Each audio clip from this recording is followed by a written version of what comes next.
Гимназијалката Мила Калајџиева го освои првото место на државниот надпревар во пишување есеј на француски јазик. Таа беше меѓу најдобрите 25 учесника во категоријата класични гимназии.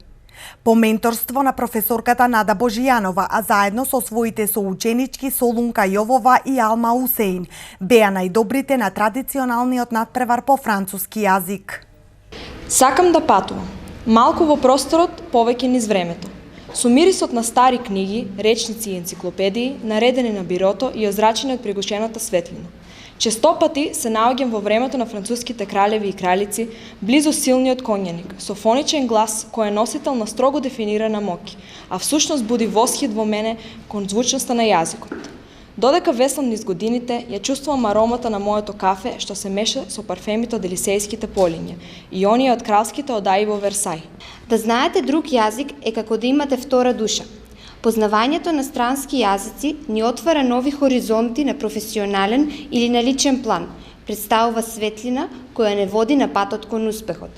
Комуникацијата на странски јазици е патоказ кон запознавање на различни култури.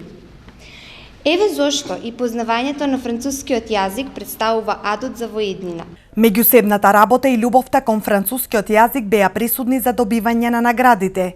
Јовова вели дека таа награда и дава мотив за уште поголема работа и освојување на други награди. На државниот надпревар по француски јазик за пишување есеи го освои второто место. Професорката беше цело време достапна за нас, да не уведе во правилата, да ни укаже на грешките и со нејзина огромна помош и со подршка ги постигнавме резултатите кои ни се голем поттик да конкурираме и следната година и се надеваме на уште поголеми успеси во иднина. Ова не е прва награда на ученици од гимназијата Јане Сандански. Минатата година и во 2014-та, гимназијалците повторно беа меѓу најдобрите на надпреварот во пишување есеј по француски јазик.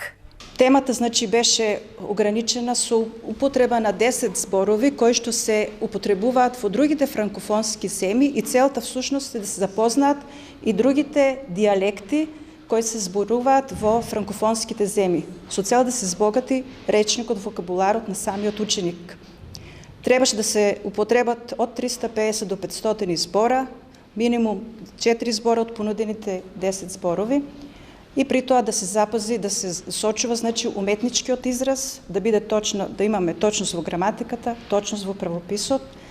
Нашите ученички, сите тие пропозиции ги сочуваа и освоија завидни резултати. Традиционалниот надпревар по француски јазик е организиран од страна на Сдруженијето на професори по француски јазик, а истиот се одржува на европско ниво. Доделувањето на наградите е на 20 мај годинава.